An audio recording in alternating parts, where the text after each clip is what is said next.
আসসালামু আলাইকুম। আসসালাম। আসসালামু আলাইকুম স্যার।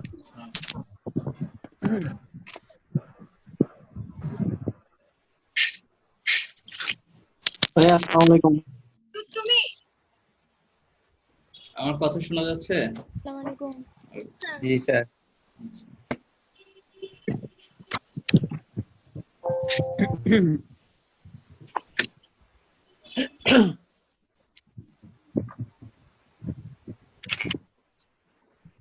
সবাই জয়েন করুন।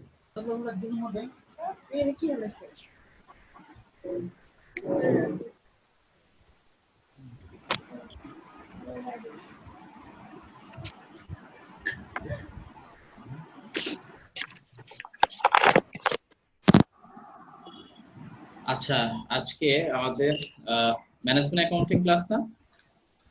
জি স্যার। ওকে, আমরা যে চ্যাপ্টারটা শুরু করছিলাম সেটা হচ্ছে আমাদের absorption costing and direct costing.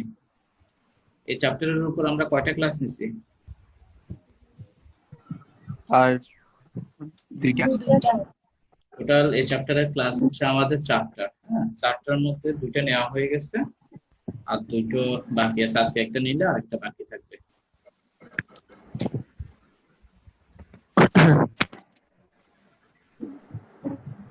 তো আমাদের আজকে হচ্ছে গিয়ে লেকচার কততম? লেকচার 7 এর class. 7। Lecture 7 absorption costing and direct costing. আচ্ছা, স্যার আজকে থেকে বন্ধ না স্যার? কালকে থেকে বন্ধ, আজকে থেকে না। ঠিক আছে, তো কালকে আমাদের তার ক্লাস করব না। খেয়াল করো, আমাদের একটা ক্লাস অর্থাৎ আরেকটা ক্লাস যদি হইতো তাহলে কিন্তু এই চ্যাপ্টারটা কমপ্লিট হয়ে যেত। এখন এই ক্লাসটা যদি ঈদের পরে হয় তাহলে এটা অনেক ঝামেলা হবে। ঝামেলা হবে কি, এই দেখা যাবে যে, কারণ আমি শেষ ক্লাসের কঠিন অঙ্কগুলাই রাখি, তোমার বুঝতে অসুবিধা হয়ে যাবে।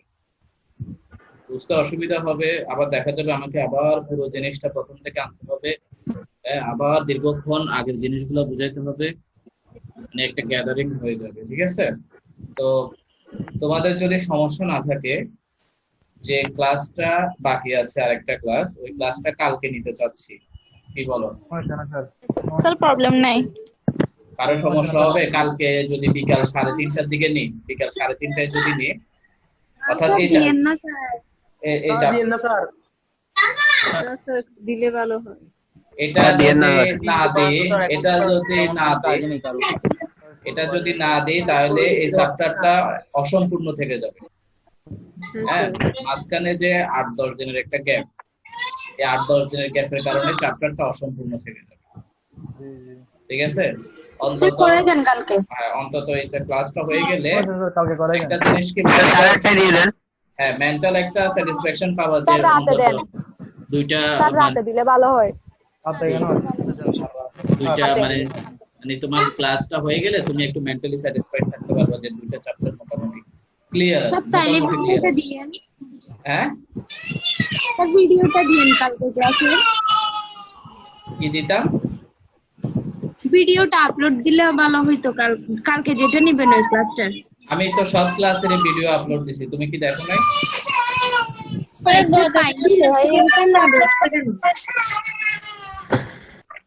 বুঝি নাই কি স্যার, গত ক্লাসের ভিডিওটা কি আপলোড করেছেন? অফকোর্স আপলোড করেছি, সব ক্লাসের ভিডিও আছে। ঠিক আছে, আজকের ক্লাসে 8:30টায় দেন। স্যার 8:30টায় দেন। সবাই কি বলো? 8:30টায় আমি নিতে পারি, সমস্যা নেই। 8:30টায় হলে 8:30টায় বা 8:30টায়। হ্যাঁ স্যার, 8:30টায়। ওকে, তাহলে ওকে, তাহলে দেন স্যার।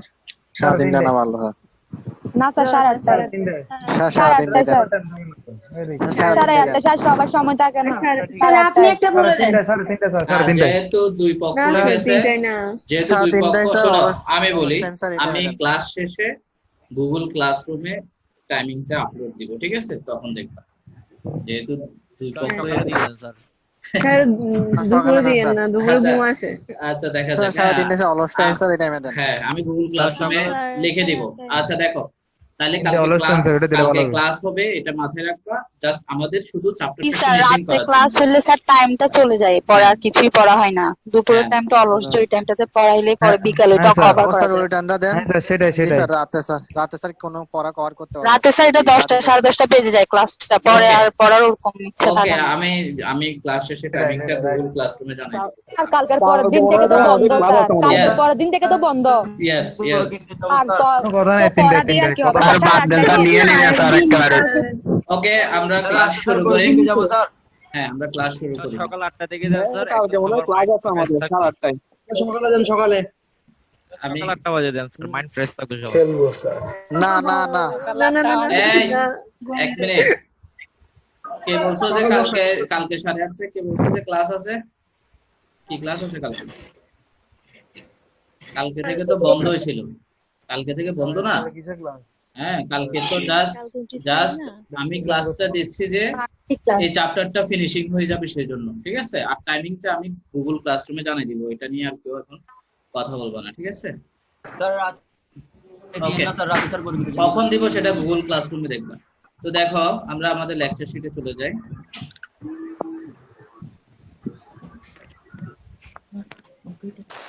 আমরা গত ক্লাসে দুইটা অঙ্ক প্র্যাকটিস করছিলাম, ঠিক আছে? গত ক্লাসে আমরা দুটো অঙ্ক প্র্যাকটিস করছিলাম। ফরম্যাটটা তো আর দেখানোর দরকার নাই, কেমন?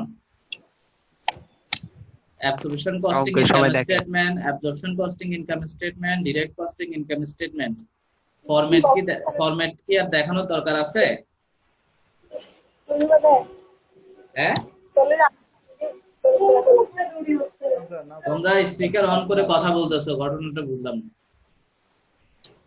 আমি যেটা বলতেছিলাম শোনো, ফরম্যাট কি আর দেখানোর দরকার আছে? না স্যার, একেবারে ম্যাথের সময় দেখেন। তারপরও আমি একটু করে বলে দিচ্ছি, যাদের খাতায় লেখা আছে ফরম্যাটটা তো খাতায় অবশ্যই লিখে রাখতে হবে বা লেকচার শিট সামনে রাখতে হবে। তো আমি একটু করে রিভিউ করে দিচ্ছি। আমাদের মূলত এই চ্যাপ্টারের অঙ্কগুলোতে তিনটা রিকোয়ারমেন্ট থাকে। একটা হচ্ছে অ্যাবসর্পশন কস্টিং ইনকাম স্টেটমেন্ট, আর একটা হচ্ছে direct costing income statement. Direct costing কে ভেরিয়েবল কস্টিংও বলে। এরপর আমরা এই অঙ্কগুলো আরেকটা জিনিস ছিল যে রিকনসিলিয়েশন স্টেটমেন্ট, শুদ্ধি পরীক্ষা। টোটাল তিনটা রিকোয়ারমেন্ট, একটা অ্যাবসর্পশন কস্টিং ইনকাম স্টেটমেন্ট, একটা ডাইরেক্ট কস্টিং ইনকাম স্টেটমেন্ট, আর একটা রিকনসিলিয়েশন স্টেটমেন্ট। তো এই তিনটা রিকোয়ারমেন্টের জন্য আমাদের অঙ্ক শুরু করার আগে দুইটা ওয়ার্কিং প্রায় প্রত্যেকটা অঙ্কই লাগে, মাস্ট।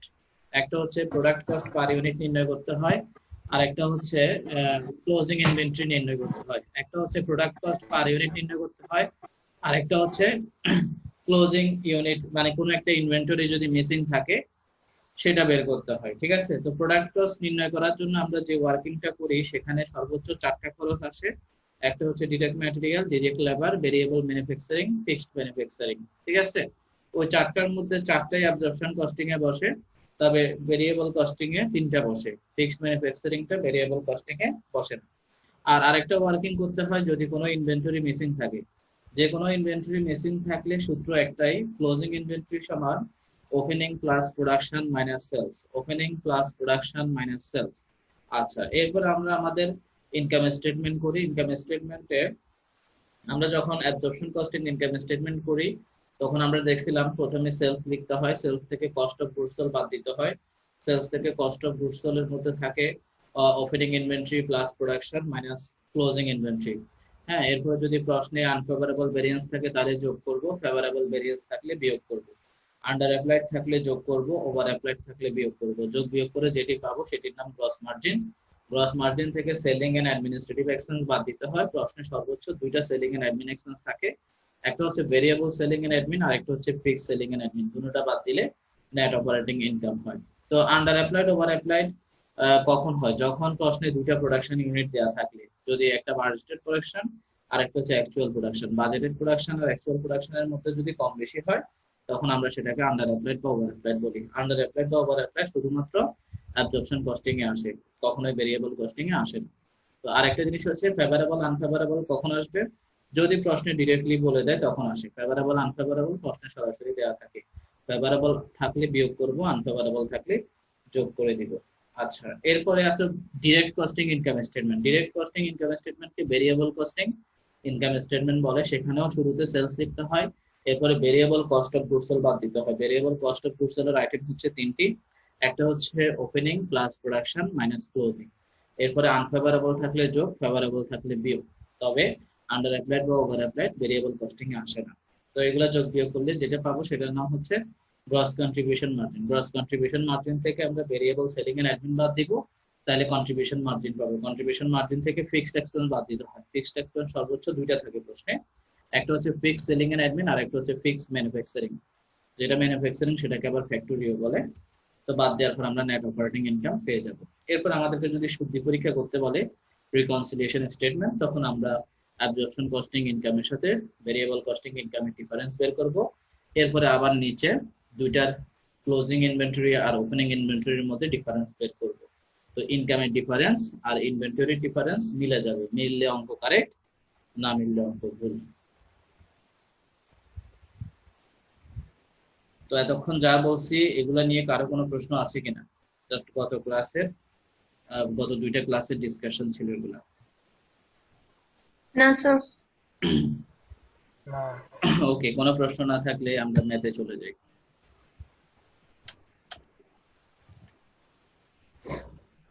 এটা আমাদের লেকচার শিটের 2 নাম্বার ম্যাথ। 1 নাম্বার ম্যাথ গত ক্লাসে করা হয়েছে। গত ক্লাসে 1 নাম্বার আর 6 নাম্বার এই দুটো করানো হয়েছিল। তো দেখো 2 নাম্বারটা মনোযোগ দিয়ে শুনো। এটা 2 বছরের অঙ্ক। আমরা গত ক্লাসে যে অঙ্কগুলো করছি ওগুলো হচ্ছে সিঙ্গেল ইয়ার ছিল। আজকে যে অঙ্ক করবো সেটা হচ্ছে ডাবল ইয়ার। ডাবল ইয়ার থাকলে টাকার কলাম 4টা হবে, ঠিক আছে? কারণ 1 বছরের অঙ্ক হলে কলাম ছিল যে 2টা, আর 2 বছরের অঙ্ক হলে তাইলে 1 বছরের জন্য 2টা হলে 2 বছরের জন্য হবে 4টা কলাম হবে। অঙ্ক একই, ফরম্যাটও একই, সব ইনফরমেশনও একই, শুধু ডাবল লিখতে হবে, ঠিক আছে? আগে যেখানে একবার ওপেনিং ইনভেন্টরি একবার লিখতাম, এখন এখানে ওপেনিং ইনভেন্টরির মান 2 বার লিখতে হবে, একবার ফার্স্ট ইয়ারে আর একবার সেকেন্ড ইয়ারে। ঠিক তেমনি প্রোডাকশন আগে শুধু গত ক্লাসের অঙ্কে আমরা শুধু একবারই লিখছি, কিন্তু এখন প্রোডাকশনের মান 2 বার লিখতে হবে, ফার্স্ট ইয়ারের জন্য একটা, সেকেন্ড ইয়ারের জন্য একটা। সেগুলো সব প্রশ্নে দেওয়া আছে। তো ডাবল ইয়ারের অঙ্ক হলে জাস্ট টাকার কলাম 4টা করবে। তো কি কি ইনফরমেশন আছে দেখি। Dexter company produces and sells a single product, a wooden handloom for weaving a small items such as scarves. Selected cost and operating data relating to the product for 2 years are given below. 2 বছরের information দেওয়া আছে। শুরুতে দেওয়া আছে selling price per unit 60 টাকা। Selling price দেওয়া আছে, বিক্রয় মূল্য। তাহলে সেলিং প্রাইসের সাথে সেলস ইউনিট গুণ করলে আমরা সেলস এর অ্যামাউন্ট পেয়ে যাব, যেটা আমরা ইনকাম স্টেটমেন্টে শুরুতে লিখব। এরপর দেখো ডিরেক্ট ম্যাটেরিয়াল 10 টাকা দিয়েছে, ডিরেক্ট লেবার 6 টাকা দিয়েছে, ভেরিয়েবল ম্যানুফ্যাকচারিং 4 টাকা দিয়েছে, ফিক্সড ম্যানুফ্যাকচারিং 1,20,000 দিয়েছে। এই 4টা ইনফরমেশন আছে ওয়ার্কিং 1 এ, নোট 1 এ আসে। 4টাই অ্যাবজর্পশন কস্টিং এ বসে, কিন্তু ভেরিয়েবল কস্টিং এ বসে 3টা। ফিক্সড ম্যানুফ্যাকচারিংটা ভেরিয়েবল কস্টিং এ বসে না। তো আমরা নোট 1 এ যে খরচগুলো লিখি এগুলো পার ইউনিটে লিখতে হয়, কারণ নোট 1 এর হেডলাইনে আমরা লিখি প্রোডাক্ট কস্ট পার ইউনিট। তো ডিরেক্ট ম্যাটেরিয়াল 10 টাকা, এটা পার ইউনিটেই আছে। ডিরেক্ট লেবার 6 টাকা, এটাও পার ইউনিটে আছে। ভেরিয়েবল ম্যানুফ্যাকচারিং 4 টাকা, এটাও পার ইউনিটে আছে। কিন্তু ফিক্সড ম্যানুফ্যাকচারিং এর অ্যামাউন্ট দেওয়া আছে 1,20,000, তার মানে এটা পার ইউনিট নয়। তো ফিক্সড কস্টকে পার ইউনিটে আনতে হলে সবসময় প্রোডাকশন ইউনিট দিয়ে ভাগ করতে হয়। খেয়াল রাখবা, ফিক্সড কস্টকে পার ইউনিটে আনতে হলে সবসময় দেখতে হবে যে বাজেটেড প্রোডাকশন আছে কিনা। যদি বাজেটেড প্রোডাকশন থাকে তাহলে সেটা দিয়ে ভাগ করব, আর যদি প্রশ্নে বাজেটেড প্রোডাকশন না থাকে তাহলে যে প্রোডাকশনটা আছে ওটা দিয়ে ভাগ করে দিব। যেমন আমাদের এই অঙ্কের নিচের বক্সে দেখো, মাঝখানের বক্সে লেখা আছে দ্বিতীয় লাইনে units produced during the year, that means production first ইয়ারে ছিল 10,000 আর সেকেন্ড ইয়ারে ছিল 6,000। তাহলে আমরা যখন ফার্স্ট ইয়ারের ঘরে লিখবো তখন 1,20,000 টাকাকে 10,000 দিয়ে ভাগ করে দিব, আর যখন আমরা সেকেন্ড ইয়ারের ইনফরমেশন লিখবো তখন আমরা 1,20,000কে 6,000 দিয়ে ভাগ করে দিব। আর ফিক্সড ম্যানুফ্যাকচারিংটা শুধুমাত্র অ্যাবজর্পশন কস্টিং এ আসে, কখনোই ভেরিয়েবল কস্টিং এ আসে না, নোট 1 এর মধ্যে, নোট 1 এর মধ্যে, ঠিক আছে? আচ্ছা, এরপরে প্রশ্ন দেওয়া আছে কি ভেরিয়েবল সেলিং এন্ড অ্যাডমিনিস্ট্রেটিভ টাকা 5। এটা পার ইউনিট শব্দটা লেখা ওঠে নাই, এখানে হবে যে variable selling and admin per unit 5 টাকা, পার ইউনিট 5 টাকা। আচ্ছা, তো সেলিং এন্ড অ্যাডমিন গত ক্লাসেও বলছি, selling and administrative cost per ইউনিটে দেওয়া থাকলে সেটাকে টোটাল করতে হলে সেলস ইউনিটের সাথে গুণ করতে হয়। আবার বলতেছি, সেলিং এন্ড অ্যাডমিনিস্ট্রেটিভ এক্সপেন্স যদি পার ইউনিটে দেওয়া থাকে তাকে অঙ্কে লেখার সময় টোটাল করতে হলে সেলস ইউনিটের সাথে গুণ করতে হয়, কারণ সেলিং এক্সপেন্স সেলস এর সাথে রিলেটেড। সেজন্য সেলিং এক্সপেন্সকে টোটাল করতে হলে সেলস ইউনিটের সাথে গুণ দিতে হবে। তো আমরা গুণ দিয়ে ইনকাম স্টেটমেন্টে বসাই দিব। এরপরে ফিক্সড সেলিং তো যেভাবে আছে 70,000 ওভাবেই লিখে দিব। এরপরে নিচে কি দিছে দেখো, ইউনিটস ইন বিগিনিং ইনভেন্টরি, অর্থাৎ ওপেনিং ইনভেন্টরি ফার্স্ট ইয়ারে 0, ফার্স্ট ইয়ারে প্রডিউস করছে 10,000, ফার্স্ট ইয়ারে সেলস করছে 9,000, আর ফার্স্ট ইয়ারে ক্লোজিং আছে 1,000। তাহলে আমরা যে নোট 2 করতাম, নোট 2 আমরা তখন করতাম যখন আমাদের এই চারটে ইনফরমেশনের মধ্যে যদি কোনো একটা ইনফরমেশন মিসিং থাকে, তখন আমরা নোট 2 করি, অর্থাৎ ক্লোজিং ইনভেন্টরি সূত্র দিয়ে কোনো একটা ইনফরমেশন মিসিং থাকলে সেটা করব বলছিলাম। বাট এই অঙ্কে চারটা ইনফরমেশনের মধ্যে চারটাই দিয়ে দিছে, অর্থাৎ ওপেনিং এর মানও দিয়ে দিছে, প্রোডাকশনের মানও দিয়ে দিছে, সেলস এর মানও দিয়ে দিছে, ক্লোজিং এর মানও দিয়ে দিছে। তাহলে আমার নোট 2 করার কোনো প্রয়োজন নাই, যেহেতু মান সবগুলা দেওয়া আছে। আর আরেকটা জিনিস হচ্ছে, সবসময় খেয়াল রাখতে হবে ফার্স্ট ইয়ারে যেটা ক্লোজিং, সেকেন্ড ইয়ারের জন্য সেটা ওপেনিং। দেখো ফার্স্ট ইয়ারে যেটা এন্ডিং ইনভেন্টরি 1,000 দেওয়া আছে, সেটা সেকেন্ড ইয়ারে বিগিনিং ইনভেন্টরিতে বসে গেছে। অলওয়েজ ইনকাম স্টেটমেন্টেও, ইনকাম স্টেটমেন্ট আমরা যখন করব তখন আমরা ফার্স্ট ইয়ারে ক্লোজিং এর যে ভ্যালুটা পাবো সেটা সরাসরি সেকেন্ড ইয়ারের ওপেনিং এ বসাই দিতে হবে, ঠিক আছে? আচ্ছা, সেকেন্ড ইয়ারে প্রডিউস করছে 6,000, সেলস করছে 7,000, সেকেন্ড ইয়ারে এন্ডিং হচ্ছে 0। এই হচ্ছে আমাদের টোটাল ইনফরমেশন। রিকোয়ারমেন্টে দিছে যে 1 নম্বরে prepare an income statement for each year using absorption costing and variable costing. That means দুইটা ইনকাম স্টেটমেন্টই করতে হবে, একবার অ্যাবজর্পশন কস্টিং এ আর একবার ভেরিয়েবল কস্টিং এ। আর 2 নাম্বার রিকোয়ারমেন্টে বলছে যে প্রিপেয়ার দ্য রিকনসিলিয়েশন স্টেটমেন্ট, অর্থাৎ শুদ্ধি পরীক্ষা। প্রশ্ন নিয়ে কারো কোনো প্রশ্ন আছে কিনা, এরপরে সলিউশনে যাব। স্যার ইয়ার 2 তে এন্ডিং ইনভেন্টরিটা বের করতে হবে না? না, ওই তো 0 দিয়ে দিছে, 0 দিয়ে দিছে, আর কেন বের করব? আচ্ছা, তুমি বের করতে গেলেও দেখবা যে 0ই আসবে। ইয়ার 1 এর তো বিগিনিং টা নাই। হ্যাঁ, না, নাই মানে 0। ফার্স্ট ইয়ারে যদি ওপেনিং কেন বের করবা? 0 দিয়ে দিছে তো, দেখতেছো না শূন্য। মনে করো তুমি ব্যবসা আজকে শুরু করছো, কেমন? তা আজকে যদি ব্যবসা শুরু করো তাহলে তোমার প্রারম্ভিক বলে কিছু থাকবে। প্রারম্ভিক কোত্থেকে আসে? বিগত বছর থেকে আসে, ঠিক আছে? বিগত বছরে যেটা ক্লোজিং সেটা কারেন্ট ইয়ারের জন্য বিগিনিং। তো এখন যারা আজকেই ব্যবসা শুরু করতেছে তার তো বিগত বছর বলতে কিছু নেই। সেজন্য 1 বছরের ক্ষেত্রে বা সিঙ্গেল ইয়ারের ক্ষেত্রে যদি ওপেনিং দেয়া না থাকে, মনে রাখবা সেটা 0।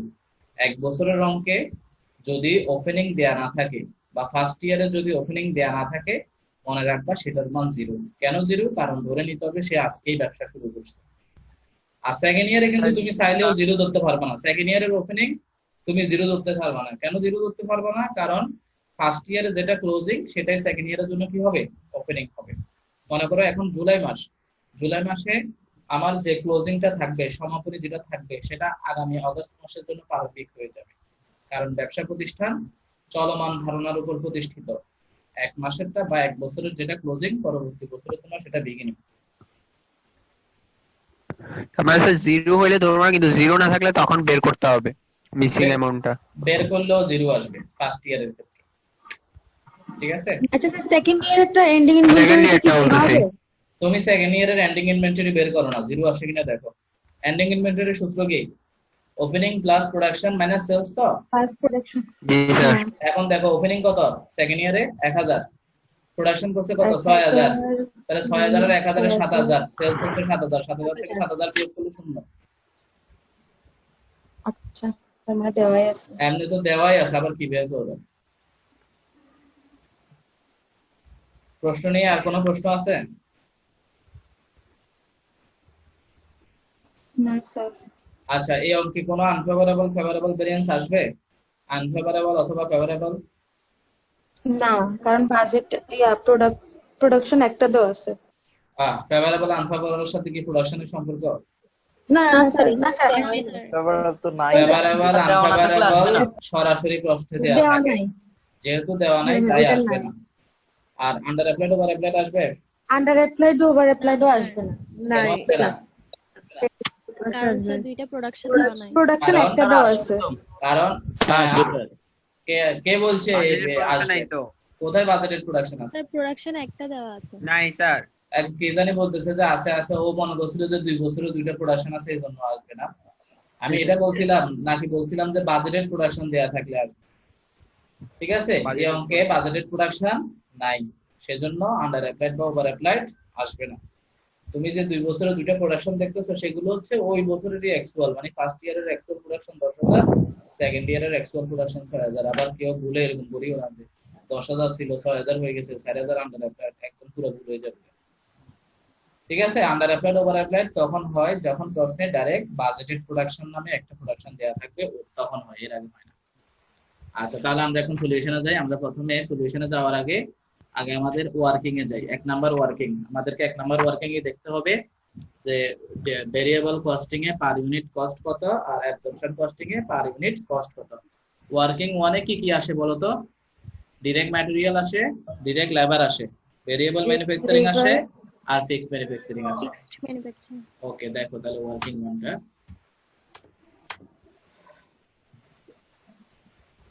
2 বছর তো সেজন্য ডাবল করতে হয়েছে। ইয়ার 1 এর জন্য একবার বিসিএ এসসি, ইয়ার 2 এর জন্য একবার বিসিএ এসসি। তো direct material, direct labour, variable overhead এগুলো সব জায়গায় একই, কারণ এগুলো ভেরিয়েবল কস্টিং এ বসে, অ্যাবজর্পশন কস্টিং এ বসে। তো ফিক্সড ম্যানুফ্যাকচারিংটা শুধুমাত্র অ্যাবজর্পশন কস্টিং এ বসে। তো ফিক্সড ম্যানুফ্যাকচারিং বসানোর সময় ফিক্সড ম্যানুফ্যাকচারিং প্রশ্নে 1,20,000 দেওয়া ছিল। তো প্রথম বছরে বসানোর সময় 10,000 দিয়ে ভাগ করছি, কারণ প্রথম বছরে প্রোডাকশন 10,000 ছিল। আর দ্বিতীয় বছরে বসানোর সময় 6,000 দিয়ে ভাগ করা হয়েছে, কারণ দ্বিতীয় বছরে প্রোডাকশন ছিল 6,000। তাহলে প্রথম বছরে ভাগ করলে 12 টাকা হয়, দ্বিতীয় বছরে ভাগ করছে 20 টাকা হয়েছে। আর ফিক্সড ম্যানুফ্যাকচারিং শুধুমাত্র এসি তে বসে, কখনোই বিসি তে বসে না।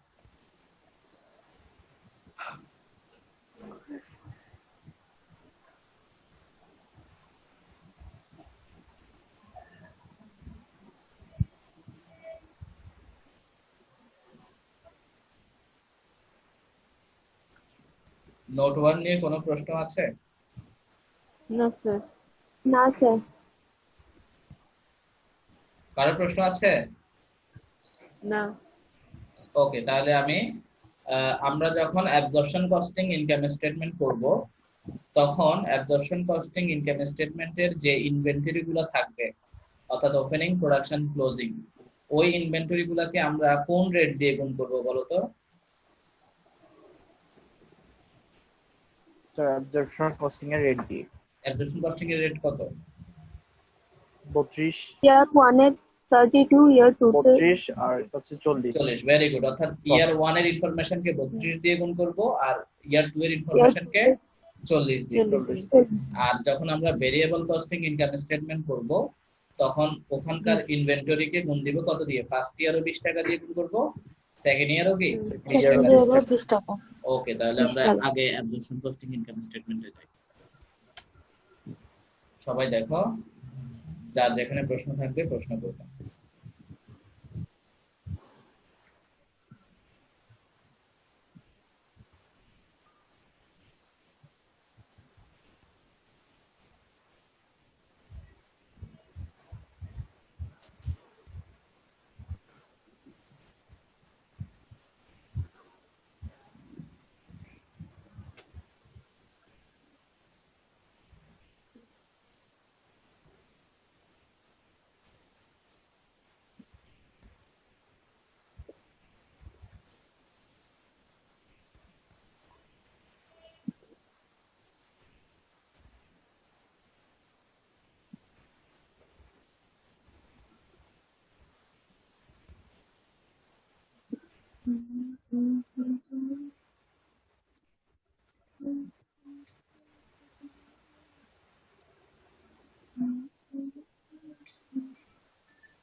হ্যাঁ, বুঝছো? জি স্যার। হ্যাঁ, দেখো দেখো, বুঝছি স্যার। গুড।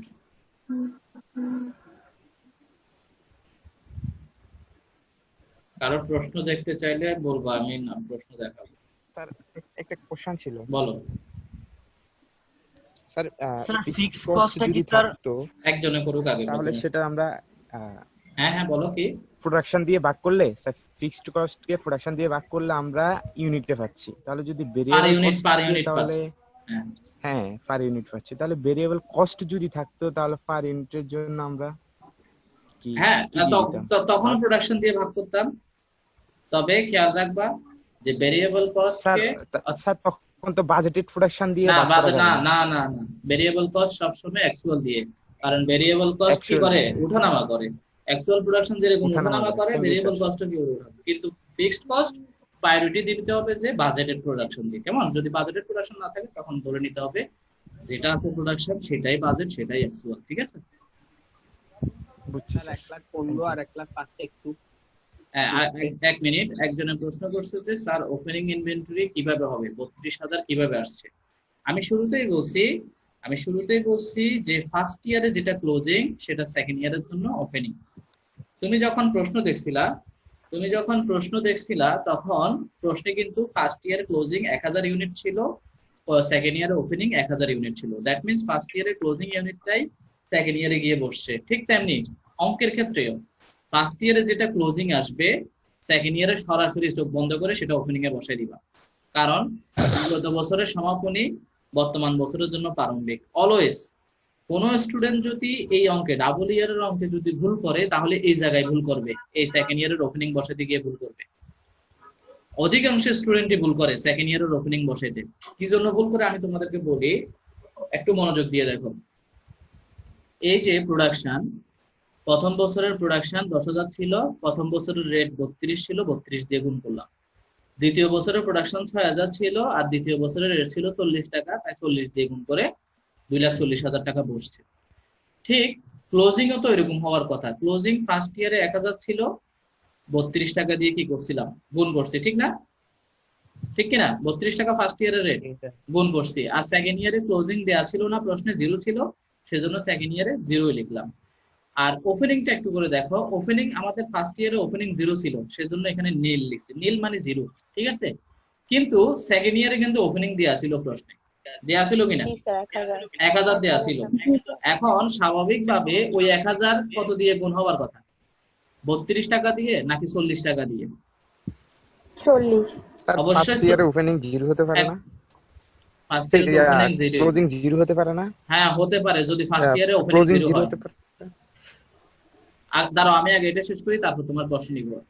আমাদের সেকেন্ড ইয়ারে ক্লোজিং 1000 ইউনিট দেওয়া ছিল কিনা প্রশ্নে? ছিল। ওটা মনে আছে কিনা? জি স্যার। এই যে প্রশ্ন দেখো, সেকেন্ড ইয়ারে ওপেনিং 1000 দেওয়া আছে না? জি স্যার। আছে। আচ্ছা, এখন আসো, অ্যাবজর্পশন কস্টিং এর সেকেন্ড ইয়ারের রেট কত? 40 টাকা না? জি স্যার। তাহলে 1000 কে 40 দিয়ে গুণ করলে 40,000 টাকা হওয়ার কথা। 1000 কে 40 দিয়ে গুণ করলে এখানে কত হওয়ার কথা? সেকেন্ড ইয়ারের ওপেনিং এ 40,000 হওয়ার কথা, কিন্তু 40,000 না হয়ে লিখা হয়েছে কত? 32,000। 40,000 না হয়ে লিখা হয়েছে কত? 32। কিন্তু 90% স্টুডেন্ট যাদের আইডিয়া নাই তারা কিন্তু এখানে 40,000 লিখে দিবে, আর যখনই 40,000 লিখবে তখনই অঙ্ক ভুল। এখন তুমি প্রশ্ন করতে পারো কেন এখানে অঙ্ক ভুল হবে? কারণ সেকেন্ড ইয়ারে যে 1000 ইউনিট গেছে মূলত সেটা সেকেন্ড ইয়ারের ছিল না। তুমি প্রশ্নে আবার দেখো, সেকেন্ড ইয়ারে যে ওপেনিং 1000টা গেছে সেটা কি আসলে সেকেন্ড ইয়ারে ছিল না, সেটা ফার্স্ট ইয়ারের ক্লোজিংটা গেছে। ফার্স্ট ইয়ারে দেখো ক্লোজিং যে 1000 ছিল সেটা গেছে গা সেকেন্ড ইয়ারে। বিষয়টা বুঝতে পারছো কিনা? তাই সব সময় খেয়াল রাখবা সেকেন্ড ইয়ারের ওপেনিং এ কোনটা বসবে যেটা ফার্স্ট ইয়ারের ক্লোজিং এ ছিল, সেকেন্ড ইয়ারের ওপেনিং এ কোনটা বসবে স্যার যেটা ক্লোজিং 0 থাকলে তাহলে সেকেন্ড ইয়ারে 0 থাকবে না? অফ কোর্স 0 হবে। ফার্স্ট ইয়ারের ক্লোজিং যদি 0 হয়, হ্যাঁ। এখানে যদি 0 হতো তাহলে সেকেন্ড ইয়ারের ওপেনিং এ 0 বসাবো। এখানে 5000 আসলে এখানে 5000 লিখবো, এখানে 10,000 আসলে এখানে 10,000। অর্থাৎ সহজ কথায় ফার্স্ট ইয়ারের ক্লোজিং এ যা আসবে সরাসরি সেটাই সেকেন্ড ইয়ারের ওপেনিং এ বসাই দিবা। তুমি কারোর সাথে কোনো কিছু গুণ টুন দেওয়ার দরকার নাই, সেকেন্ড ইয়ারের ওপেনিং ডাইরেক্ট ফার্স্ট ইয়ার থেকে বসাই দিবা। স্যার মানে ফার্স্ট ইয়ার ম্যাথ করে এরপর সেকেন্ড ইয়ার স্টার্ট করব না, একসাথে, ঠিক আছে? তো এখান থেকে তো আমরা ক্লোজিং বের করে ওখানে ওপেনিং এ বসাবো না? হ্যাঁ, তো এই যে এটা যখন এই 32,000 যখন এখানে করবা সাথে সাথে তো এখানে বসাই দিবা। এরপরে এগুলা তো 6,000 স্যার ভুল কিভাবে হবে স্যার? করলে তো ক্লোজিং ইনভেন্টরি বাইরে হয়ে যাবে। ভুল হবে যে এই যে এখানে যে 32,000 আসছে এখানে ম্যাক্সিমামে 40,000 লিখে দিবে। ওই যে 1000 ইউনিট সেকেন্ড ইয়ারের 1000 ইউনিট কে 40 টাকা দিয়ে গুণ দিবে, সেকেন্ড ইয়ারের রেট দিয়ে গুণ দিয়ে দিবে, বুঝছো?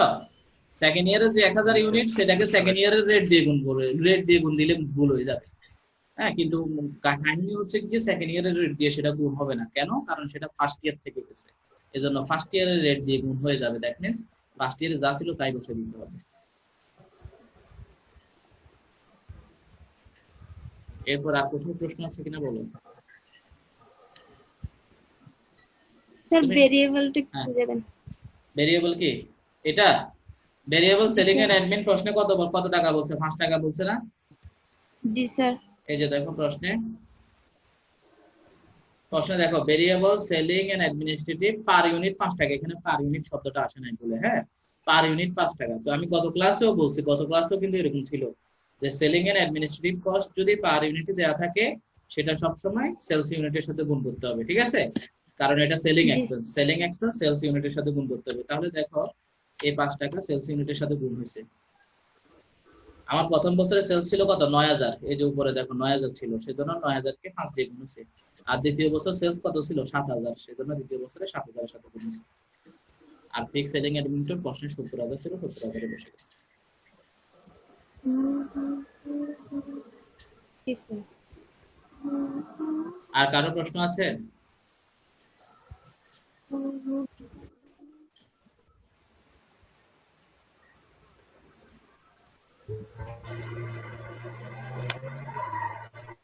আরো প্রশ্ন আছে কিনা? ওকে, তাহলে ক্লোজিং এর বিষয়টা একটু সহজভাবে মনে রাখবা। প্রথম বছরে যা ক্লোজিং তার দ্বিতীয় বছরের জন্য ওপেনিং শেষ, এটা একটু মাথায় রাখবা।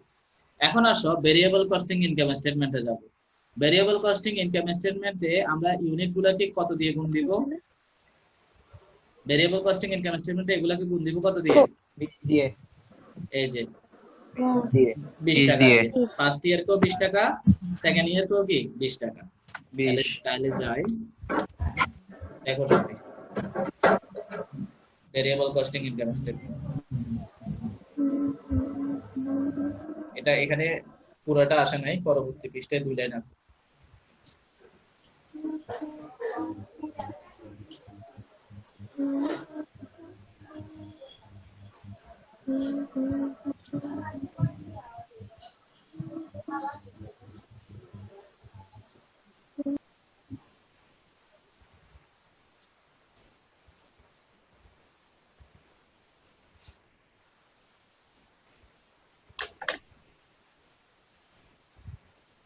কোথাও প্রশ্ন থাকলে করবা।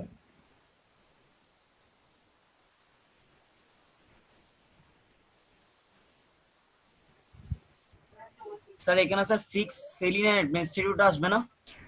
অবশ্যই আসবে পরবর্তী পৃষ্ঠায়, এখানে পুরোটা আসে নাই তো। এই যে দেখো ফিক্সড অ্যাডমিনিস্ট্রেটিভ 70000 টাকা, এরপরে বিয়োগ করার পর আনসার হচ্ছে 1,25,000। ঠিক আছে, ফিক্সড অ্যাডমিনিস্ট্রেটিভটা পরের পৃষ্ঠায় চলে আসছে।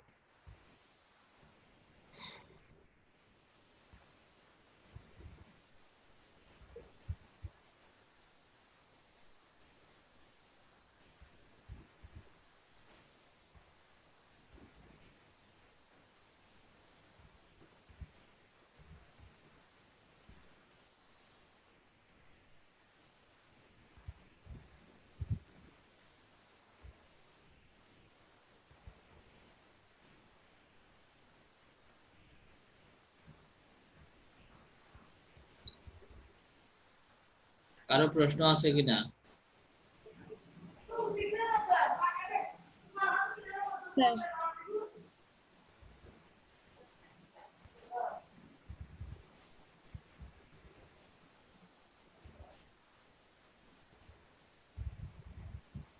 প্রশ্ন থাকলে করো।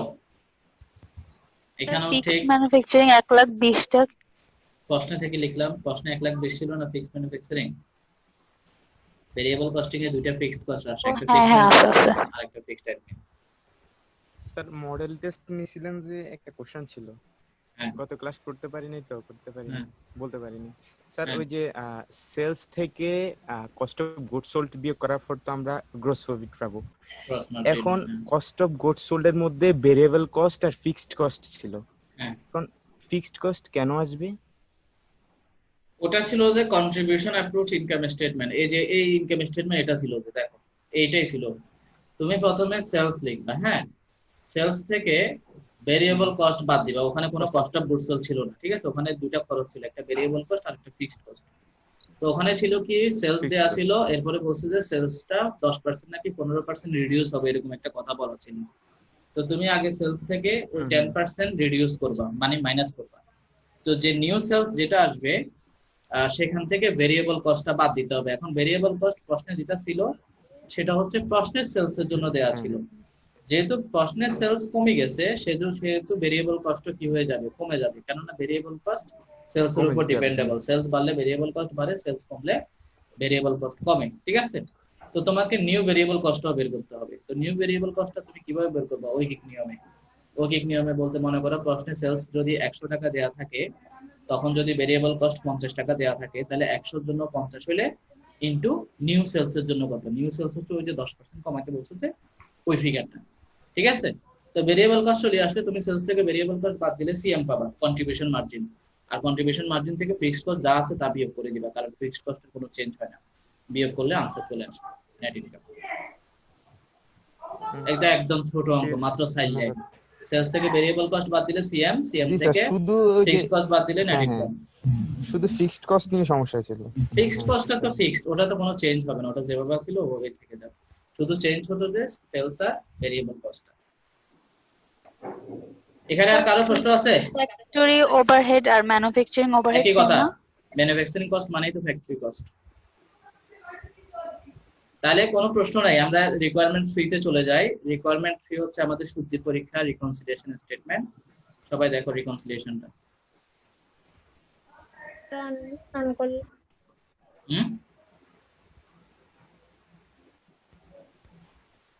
বুঝি নাই, কেউ প্রশ্ন করছো নাকি?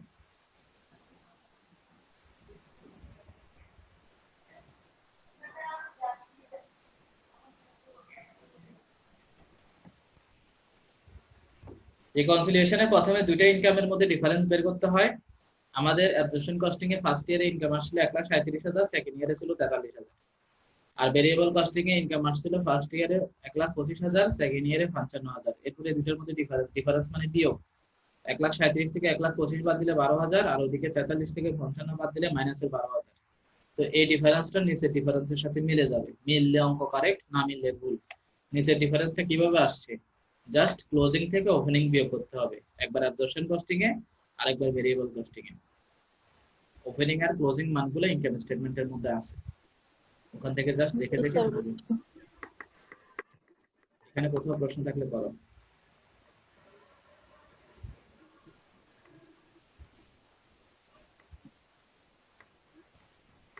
একদম নিচে সেকেন্ড ইয়ারে দেখো -32,000 থেকে -20,000 বিয়োগ করলে -12,000 কিভাবে হচ্ছে? -32,000 থেকে -20,000 বাদ দিলে -12,000 কিভাবে হচ্ছে?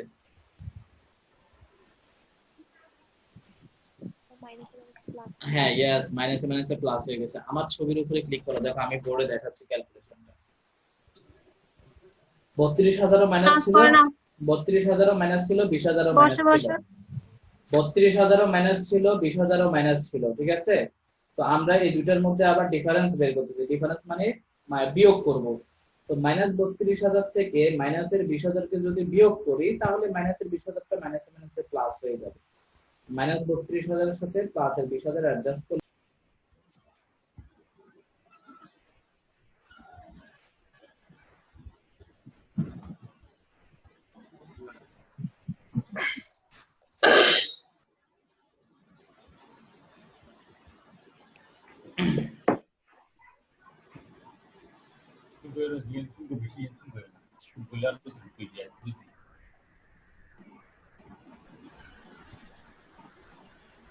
तरबूज लज्जत ये खाओ तो हम लोग अभी ये तो इगले लज्जत नहीं सुनते, इगले लज्जत इगले में रहती है नूल जगह और इधर इगले नूल जगह।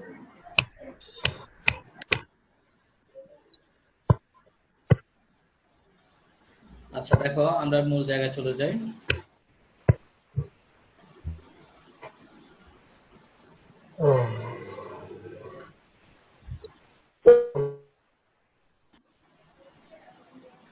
কারো প্রশ্ন আছে কিনা বলো রিকনসিলিয়েশনে?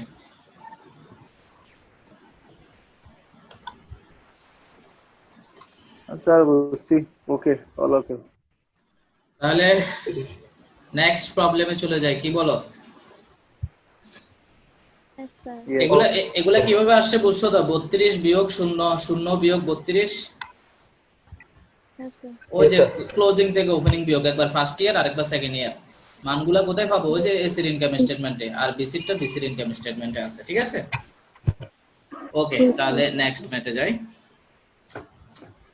খুবই ইম্পর্টেন্ট একটা ম্যাথ, অসংখ্যবার পরীক্ষায় আসছে, এটা ফাইনাল পরীক্ষায় একাধিকবার আসছে। প্রশ্নটা সবাই আবার একবার নিজেরা পড়ো আগে।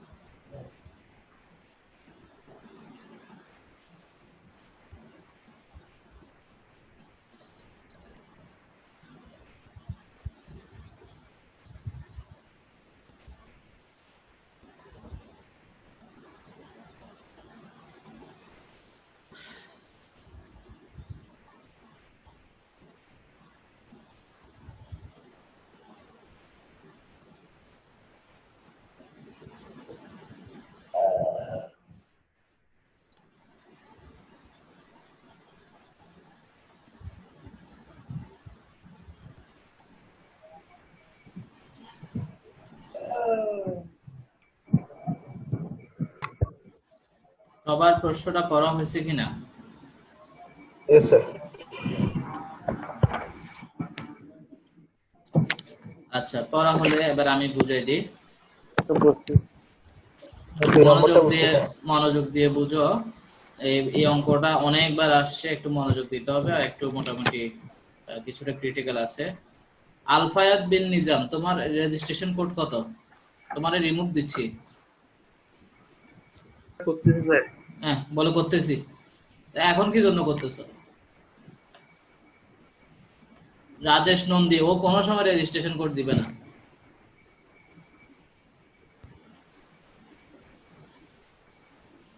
আচ্ছা দেখো, the Sabu company sells its razors at টাকা 3 per unit, that means selling price per unit 3 টাকা, selling price per unit 3 টাকা। আমরা সেলস ইউনিটের সাথে 3 টাকা দিয়ে গুণ করলে সেলস এর অ্যামাউন্ট পেয়ে যাব।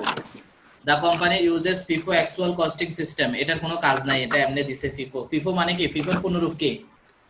First in first out, first in first out. Okay, আচ্ছা এরপরে a new fixed manufacturing overhead allocation rate is computed হবে, কম্পিউটার না, এটা হবে যে computed মানে calculated each year by dividing the actual fixed manufacturing overhead cost by the actual production unit। এটার মানে হচ্ছে যে ফিক্সড ম্যানুফ্যাকচারিং ওভারহেড কে পার ইউনিটে আনতে হলে অ্যাকচুয়াল প্রোডাকশন ইউনিট দিয়ে ডিভাইড করতে বলতেছে, ভাগ করতে বলতেছে। এটা না বললেও আমরা কিন্তু এটা দিয়ে করি, যখন প্রশ্নে বাজেটেড প্রোডাকশন থাকে না তখন আমরা ফিক্সড কস্টকে ওই অ্যাকচুয়াল প্রোডাকশন দিয়ে কি করি? ভাগ করি। অ্যাকচুয়াল প্রোডাকশন মানে প্রশ্নে যে প্রোডাকশনটা দেওয়া আছে ওটা দিয়ে ভাগ করি। ওই কথাটা আবার ওরা বলে দিচ্ছে, না বললেও চলতো। The following data are related to its first 2 years operation, 2 বছরের অঙ্ক, তাহলে টাকার কলাম 4টা হবে। এখন আসি, ইনভেন্টরির মধ্যে শুধুমাত্র সেলস আর প্রোডাকশনের ইনফরমেশন দেওয়া আছে, ওপেনিংও দেওয়া নাই, ক্লোজিংও দেওয়া নাই। তো ওপেনিং থাকুক না থাকুক বা ক্লোজিং না থাকুক, এগুলোর জন্য আমরা ওয়ার্কিং টু করলে বের হয়ে যাবে। ওয়ার্কিং টুতে আমরা বের করতে পারবো যে কোনটা যেটা যেটা মিসিং আছে সেটা সেটা। তবে একটা জিনিস আমি এর আগের অঙ্কেও বলছি যে ফার্স্ট ইয়ারে ওপেনিং দেয়া না থাকলে 0 ধরতে হয়, ফার্স্ট ইয়ারে ওপেনিং দেয়া না থাকলে 0 ধরতে হয়, কেননা ধরে নিতে হবে ব্যবসাটা আজকে শুরু হয়েছে, ঠিক আছে? তাহলে প্রথম বছরে ওপেনিং দেয়া না থাকলে 0, ঠিক আছে? আর ক্লোজিং এর মানটা আমরা সূত্র দিয়ে বের করে ফেলতে পারবো। আর প্রথম বছরে যেটা ক্লোজিং আসবে সেটা অটোমেটিক দ্বিতীয় বছরের জন্য কি হয়ে যাবে? প্রথম বছরে ক্লোজিং, দ্বিতীয় বছরের জন্য ওপেনিং হয়ে যাবে। আচ্ছা, সেটা আমরা ওয়ার্কিং টু করলে তখন ক্লিয়ার হয়ে যাবে। এরপর আসো, খরচ কি কি দিছে দেখো। ভেরিয়েবল ম্যানুফ্যাকচারিং দিছে, ফিক্সড ম্যানুফ্যাকচারিং দিছে। এই অঙ্কে ডিরেক্ট ম্যাটেরিয়াল আর ডিরেক্ট লেবার দেওয়া নাই। আমরা জানি ওয়ার্কিং 1-এ সর্বোচ্চ 4টা খরচ আসতে পারে, একটা ডিরেক্ট ম্যাটেরিয়াল, একটা ডিরেক্ট লেবার, একটা ভেরিয়েবল ম্যানুফ্যাকচারিং আর একটা ফিক্সড ম্যানুফ্যাকচারিং। তো এই 4টা যদি দেওয়া থাকে তাহলে 4টাই আমরা নিয়ে আসি, কিন্তু এই অঙ্কে ডিরেক্ট ম্যাটেরিয়াল আর ডিরেক্ট লেবার নাই। তো না থাকলে নাই, আমরা কি করব? শুধুমাত্র ভেরিয়েবল ম্যানুফ্যাকচারিং আর ফিক্সড ম্যানুফ্যাকচারিং দিয়ে নোট 1টা করে ফেলবো। তো ভেরিয়েবল ম্যানুফ্যাকচারিং, ফিক্সড ম্যানুফ্যাকচারিং দুটোই এসিতে বসে, আর বিসি তে শুধুমাত্র কোনটা বসবে, ভেরিয়েবল ম্যানুফ্যাকচারিংটাই বসবে, ঠিক কিনা? ঠিক কিনা? জি স্যার। আচ্ছা, এখন আসি এই যে খরচগুলো যেগুলো দেওয়া আছে, ভেরিয়েবল ম্যানুফ্যাকচারিং 700 500, ফিক্সড ম্যানুফ্যাকচারিং 700 700, এই খরচগুলো কি এখানে পার ইউনিটে দেওয়া আছে নাকি টোটাল অ্যামাউন্টে দেওয়া আছে? টোটাল অ্যামাউন্টে। টোটাল দেওয়া আছে। তো আমরা কি নোট 1 এ টোটাল লিখি না পার ইউনিটে লিখি? Per per unit. Unit. Per unit. তাহলে খরচকে পার ইউনিটে আনতে হলে কি দিয়ে ভাগ করতে হয়? প্রোডাকশন দিয়ে। প্রোডাকশন দিয়ে দিয়ে ভাগ দিতে হবে। খরচকে পার ইউনিটে আনতে হলে প্রোডাকশন দিয়ে ভাগ করব। তাহলে দেখো ফার্স্ট ইয়ারের প্রোডাকশন হচ্ছে 1400, তাহলে ফার্স্ট ইয়ারের খরচকে 1400 ইউনিট দিয়ে ভাগ করব, আর সেকেন্ড ইয়ারের খরচকে 1000 ইউনিট দিয়ে ভাগ করব, ঠিক কি না? কথা বলে না। স্যার ঠিক। ওকে, এরপরে আসো ভেরিয়েবল মার্কেটিং আর ফিক্সড মার্কেটিং ডাইরেক্ট দিয়ে দিছে সরাসরি ইনকাম স্টেটমেন্টে, যেখানে বসার ওখানে বসাই দিব, ঠিক আছে? আগের অঙ্কে ভেরিয়েবল সেলিং মার্কেটিং এক্সপেন্সটাকে পার ইউনিটে দিছিল, সেজন্য আমরা সেটা সেলস ইউনিটের সাথে গুণ করে বসাইছিলাম। বাট এই অঙ্কে ভেরিয়েবল মার্কেটিং আর ফিক্সড মার্কেটিং ডাইরেক্ট টোটাল অ্যামাউন্টটা দিয়ে দিছে, কারোর সাথে গুণ করার দরকার নাই, যেভাবে আছে ওভাবে আমরা ইনকাম স্টেটমেন্টে বসাই দিব। এখন আসো রিকোয়ারমেন্ট দিছে কি। এক number requirement, prepare income statement for each of the years, মানে 2 বছরের জন্যই, under variable costing and under absorption costing, তার মানে দুইটা ইনকাম স্টেটমেন্টই করতে হবে। আর 2 নাম্বার রিকোয়ারমেন্ট বলছে প্রিপেয়ার এ রিকনসিলিয়েশন স্টেটমেন্ট, ওই যে রিকনসিলিয়েশন করতে হবে, explaining the difference in the opening income operating income under both method. অর্থাৎ আমরা তো সেটাই করি, রিকনসিলিয়েশন স্টেটমেন্টে আমরা কি লিখি, ডিফারেন্স এক্সপ্লেইন লিখি, ঠিক না? ওই দুইটার মধ্যে যে ডিফারেন্সটা আছে সেটাই তো লিখি আমরা। তো রিকনসিলিয়েশন স্টেটমেন্টটা করতে হবে। তো ইনকাম স্টেটমেন্ট করার আগে আমরা আগে ওয়ার্কিং 1 আর ওয়ার্কিং 2 টা দেখি। সবাই নোট 1 আর নোট 2 টা দেখো।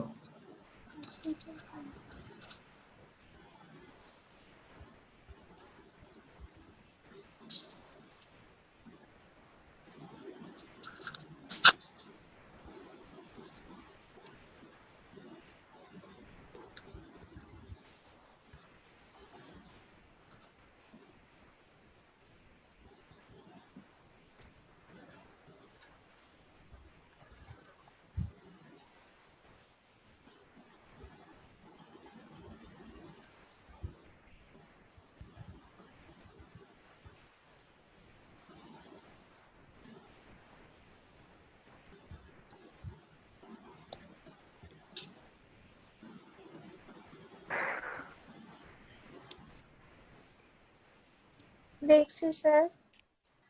কারণ নোট 1 নোট 2 তে প্রশ্ন আছে কিনা? না স্যার। স্যার একটা প্রশ্ন হচ্ছে, বলো। তো যদি মানে এরকম দুইটা ইয়ারের অঙ্ক না হয়, তখন কি আমাদের ওপেনিং ইনভেন্টরিটাও যদি না থাকে তখন কি আমরা 0 ইউনিট বসাবো? আবার বলো কি? স্যার আমাদের তো এই এন্ডিং ইনভেন্টরিটা বের করতে হইলে 3টা জিনিস লাগবে, তাই না? ওপেনিং, প্রোডাকশন আর সেলস। তো যদি ওপেনিং না দেওয়া থাকে তাহলে 0, তখন আমরা এখানে 0 বসাইলাম। হ্যাঁ হ্যাঁ, 0। তো এটা যদি স্যার এক 2 বছরের ইয়ারের অঙ্ক অঙ্ক না হয়, 1 বছরের অঙ্ক, হ্যাঁ হ্যাঁ অবশ্যই 0, তখনও 0, ঠিক আছে?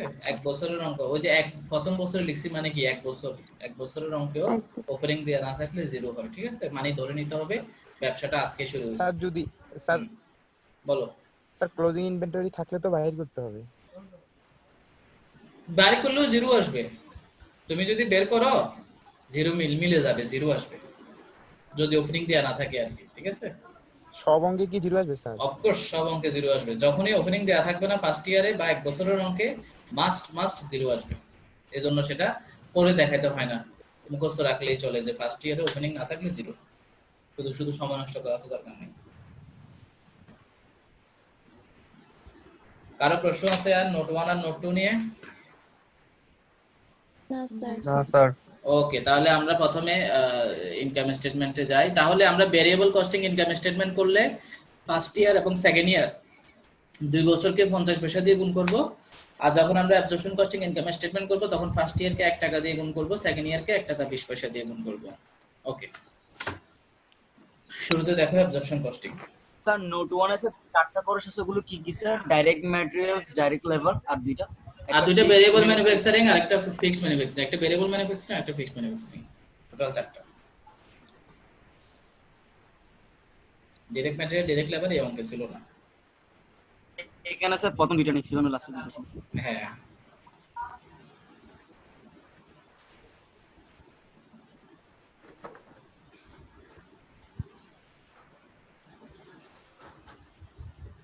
প্রোডাকশন কস্টে আপনি গুণ দিয়েছেন যে এটা তো ডিরেক্ট বসে যাবে না, প্রোডাকশন 1400 1.2 টা কি? 1.2 টা কি সাফি? এই যে দেখো এসি তে ফার্স্ট ইয়ারে কত 1 আর সেকেন্ড ইয়ারে 1.2। আচ্ছা ঠিক আছে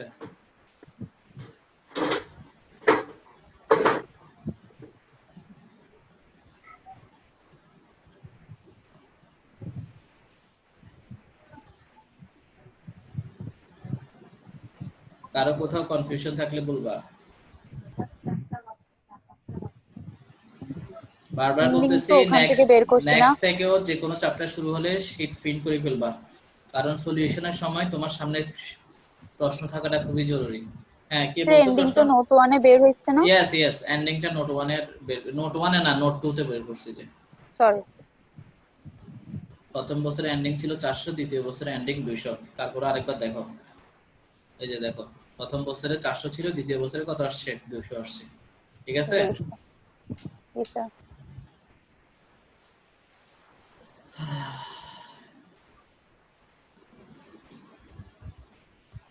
সেলসে 3 গুণটা কিভাবে হলো? একদম প্রশ্নের শুরুতেই কিন্তু 3 লিখে দিছে। দেখো প্রশ্নে যায় একদম, দেখো প্রশ্নের একদম উপরে লেখা আছে দা সাবু কোম্পানি সেলস ইটস রেজর্টস এট টাকা 3 পার ইউনিট, অর্থাৎ প্রতি ইউনিট সেল করে 3 টাকা করে। তাহলে প্রতি ইউনিট যে টাকা দিয়ে সেল করে সেটাই কিন্তু সেলস প্রাইস বলে। এই 3 টাকা দিয়ে ফার্স্ট ইয়ারে সেলস 1000 দিয়ে গুণ করছে, আর সেকেন্ড ইয়ারে সেলস 1200 দিয়ে গুণ করছে। ফার্স্ট ইয়ারে 1000 সেলস করছে তাই 3 টাকাকে 1000 দিয়ে গুণ, সেকেন্ড ইয়ারে 1200 সেলস করছে তাই 3 টাকা দিয়ে 1200 কে গুণ।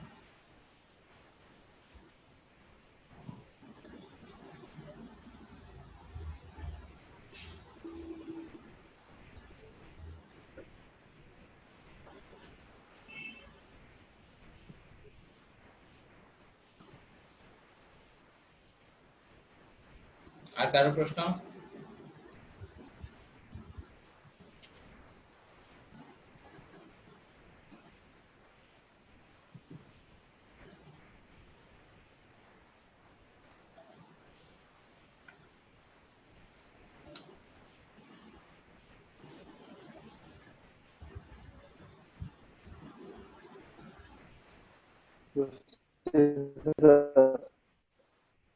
হুম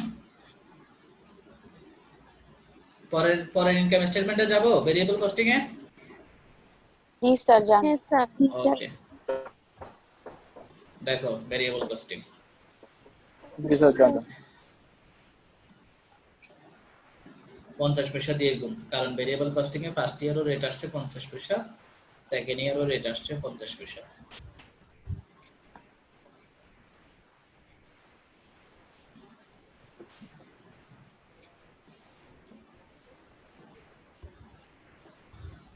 স্যার এর আগেরটা তো ফিক্সড ম্যানুফ্যাকচারিং কস্টটা বসবে না স্যার, এই জন্য না বসান নাই। এসি তে কখনো ফিক্স ম্যানুফ্যাকচারিংটা ইনকাম স্টেটমেন্টে আসে না, কারণ তার ওয়ার্কিং এ চলে আসছে। যার ওয়ার্কিং এ বসে গেছে তার ইনকাম স্টেটমেন্টে আসে না, আর যার ওয়ার্কিং এ বসে নাই তার ইনকাম স্টেটমেন্টে আসে। এইভাবে মনে রাখবা। মূলত এক জায়গায় প্রোডাক্ট কস্ট বলে, আরেক জায়গায় পিরিয়ড কস্ট বলে। কয়েকটা অঙ্ক এক বছরে যদি 4-5টা অঙ্ক করো, এই চ্যাপ্টারের মানে এত সহজ মনে হবে, এর চেয়ে আর সহজ নাই যদি এক নাগাড়ে 5টা অঙ্ক করতে পারো। একদিন বসে এক নাগাড়ে যদি 5টা অঙ্ক করো তাহলে মনে হবে যে এই চ্যাপ্টারের মতো আর কোনো সহজ চ্যাপ্টার ম্যানেজমেন্ট অ্যাকাউন্টিং এ নেই, কারণ সব অঙ্ক একই মান একই ইনফরমেশন একই স্টাইল, বাড়তি কিছু নাই। যেমন কস্ট-শিটের অঙ্কে কিন্তু এক এক অঙ্কে নতুন নতুন খরচ আসতো, নতুন নতুন আইটেম বাড়তো, বাট এখানে নতুন কোনো আইটেম নেই, একই আইটেম গুলাই বারবার আসতেছে।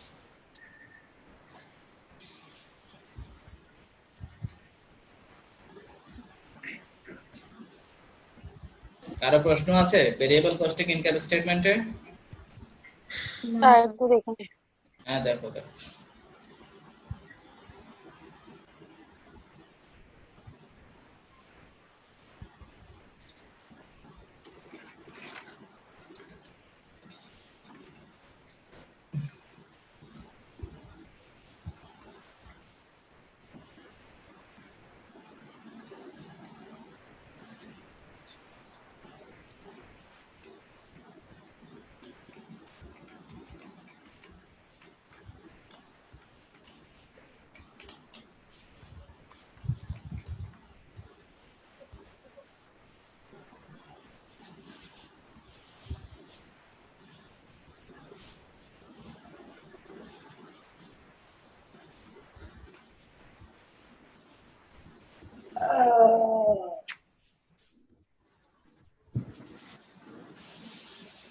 স্যার হয়েছে। আরো প্রশ্ন আছে? No sir. তাহলে আমরা রিকনসিলিয়েশনে চলে যাই। তো আমরা ভেরিয়েবল কস্টিং এ ইনকাম পাইলাম কত? 400 আর 700। আর অ্যাবজর্পশন কস্টিং এ ইনকাম পাইছিলাম 600 আর 640। এখন জাস্ট ডিফারেন্স গুলো বের করতে হবে। রিকনসিলিয়েশনটা একটু দেখো সবাই।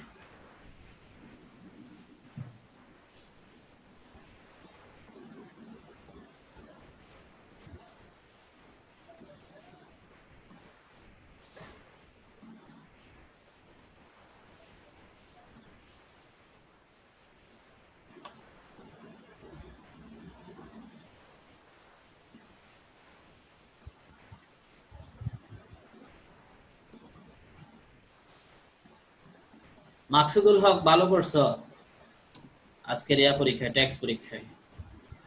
কত পাইছো যে তুমি? স্যার 19। গুড। বৃষ্টি দাস কত পাইছো? স্যার প্রশ্নটা তো পাইলাম না স্যার। প্রশ্নটা কেন ইমেল যায় নাই তোমাদের কাছে যারা পরীক্ষা দিছো? আনসার তো আসতেছে না। ইমেলে ইয়া মার্কস আসছে কিনা? ইমেলে মার্কস দেখা যায় কিনা? এক মিনিট। স্যার আপনি আনসার আসতেছে না। মানে আনসার মানে তোমরা যেটা দেখাচ্ছ ওটা শো হচ্ছে। স্যার প্রশ্ন ছিল স্যার। হ্যাঁ আসতেছে স্যার। কেন আসতেছে না? আমি তো স্যার প্রশ্ন ছিল স্যার। এক মিনিট আমি বলি, তোমাদেরকে যে ইমেলটা গেছে ওখানে প্রথমত মার্কস ছিল যে কত পাইছো তুমি, আর দ্বিতীয়ত ওখানে নিচে একটা কথা লেখা ছিল ভিউ। ওই ভিউতে ক্লিক করলে পুরো প্রশ্নটা আনসার সহ শো করবে। আবার ইমেলটাতে ঢুকলে দেখবা। হ্যাঁ বলো। স্যার হ্যাঁ স্যার আপনি কতগুলি নাম বলছেন যে অগ্রিম তারপরে করবাদ, স্যার ওগুলো থেকে আমরা মোটাঙ্কিতকরণ করব না স্যার? আহা, করবাত্র বলে দিছি যে বহু করযোগ্যর মতো হবে, তার মানে স্যার আমি তো স্যার কি করছি স্যার, মোটাঙ্কিতকরণ করে আমার আনসার একটাও মিলে না, আমি কোনোটাই নয় দিয়ে দিছি। High high high high. তাহলে স্যার আপনি একটু ক্লিয়ারলি বলবেন না যে ওগুলা মোটাঙ্কিতকরণ করতে হবে? আমি ভাবছি ওখানে নিট সুদ যেহেতু দিছে ডিরেক্টলি তাই। তুমি আমার ভিডিওটা আবার দেখবে ওই ক্লাসের, ওখানে ক্লিয়ারলি বলা আছে কি করতে হবে, ঠিক আছে? লাস্ট ক্লাসের ভিডিওটা তুমি আরেকবার দেখবা। স্যার আপনার লেখাগুলো আমি লিখছি, আপনি বলছেন যে ডিরেক্টলি সেকেন্ড কলামে বসবে করবাদ হয়ে, এখন আমি ভাবছি এটা মোটাঙ্কিতকরণ করার পরে। না তুমি ভাবলে হবে নাকি, ঠিক আছে? স্যার এই জন্য স্যার উল্টাপাল্টা সবগুলো স্যার একটা আনসারও মিলে নাই আমার। আর স্যার লাস্টটাতে আপনি বলছিলেন যে 8% সুদে। স্যার কোশ্চেনের ম্যাথগুলোর আনসার দেন। কোশ্চেনের ম্যাথগুলোর আনসার বলছি না, তোমার কাছে যে ইমেলটা গেছে ওটা ভিউ করলেই হবে। ইমেলের নিচে দিয়ে ইমেলটা ওপেন করলে তুমি দেখবা নিচে দিয়ে একটা ভিউ একটা লেখা থাকবে, ওই ভিউতে ক্লিক করলে অটোমেটিক পুরো কোশ্চেনটা শো করবে এবং আনসার সহ, ঠিক আছে? স্যার একটা কোয়েশ্চেন হচ্ছে যে আপনার লাস্ট প্রশ্নটাতে আপনি লিখছেন যে ঋণপত্রে 8% সুদে মানে ঋণ নিছে, তো ওখানে অ্যামাউন্টটা দেন নাই যে স্যার আমরা ওটা কোনটার উপরে ধরবো? হ্যাঁ সবাই করছে, তুমি কোনটার উপর ধরবো মানে? নিশ্চয় কিছু দেওয়া ছিল ওখানে। স্যার ওখানে ডিরেক্ট অ্যামাউন্টটা ছিল না, জাস্ট লিখছে যে উপরে 2 লাখ টাকা, তো ওইটার একটা টাইমিং দেওয়া ছিল 6 মাসের উপর ধরতে হবে ওইটা। এরপরে লিখছে যে 8% সুদে মানে ঋণের জন্য সুদ নিছে, ঋণ নিছে আবার, কিন্তু টাকাটা আচ্ছা প্রশ্নটা আমি এখন আবার ভিউ করে সবার সাথে একটু ডিসকাস করব। তোমরা আগে রিকনসিলিয়েশনটা দেখো, রিকনসিলিয়েশনে কোনো সমস্যা আছে কিনা। এরপর আমি আজকের পরীক্ষার প্রশ্নটা দেখাবো এবং সবগুলো আনসার দিয়ে দেব। আগে রিকনসিলিয়েশনটা দেখো, কোথাও প্রশ্ন আছে কিনা দেখো। স্যার কোনো প্রশ্ন নাই। মানে তারা ওটা দেখার জন্য না, সলিউশন দেখার জন্য। স্যার এমনিতেই প্রশ্ন নাই, দেখছি এটা। আর কারোর প্রশ্ন আছে কিনা? রিকনসিলিয়েশন সব অঙ্কে একই রকম, ঠিক আছে?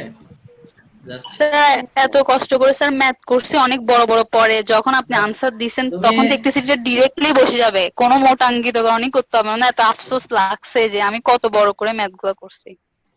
বুঝাই ভুল করলে তো মানুষ এভাবে বড় বড় করে ভুল করে, ঠিক আছে? আমি তো সহজ দিছি। জি স্যার, সোজাটা না করে আমি আরো বড় কঠিনটা করে বসে আছি। এই রিকনসিলিয়েশনে কারো প্রশ্ন আছে? না স্যার।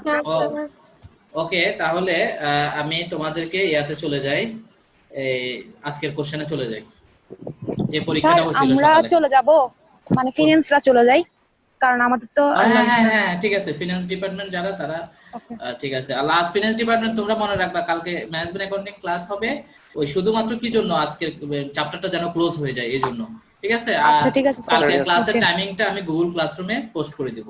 ওকে ওকে স্যার, আসসালামু হ্যাঁ, আলাইকুম। ফিনান্সের গুলো চলে যেতে পারো। আসসালামু আলাইকুম। হ্যাঁ, ফিনান্সের গুলো।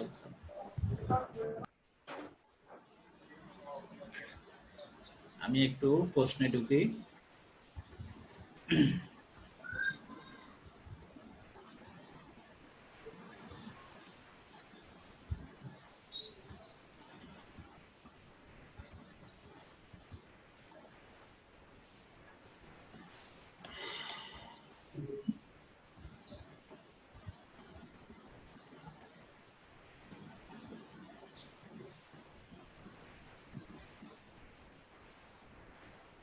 তোমরা সব সময় ক্রোম ব্রাউজার ইউজ করবা। কয়েকজনে পরীক্ষা দিতে পারে না, অলওয়েজ 4-5 জনে পরীক্ষা দিতে পারে না। হ্যাঁ, প্রথম দিন দিতে পারিনি পরীক্ষা। এটার জন্য হ্যাঁ, প্রশ্নে ঢোকার সময় ক্রোম ব্রাউজার ইউজ করবা। ক্রোম ইউজ করলে তাহলে সমস্যা নেই। গুগলের তো সবকিছু, সেজন্য ওরা ক্রোমটাকে বেশি প্রেফার করে।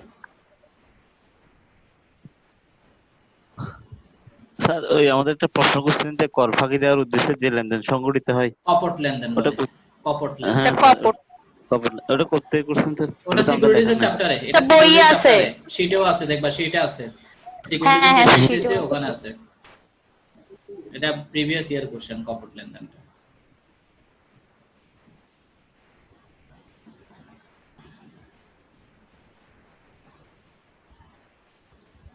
সেটা তো রেজাল্ট।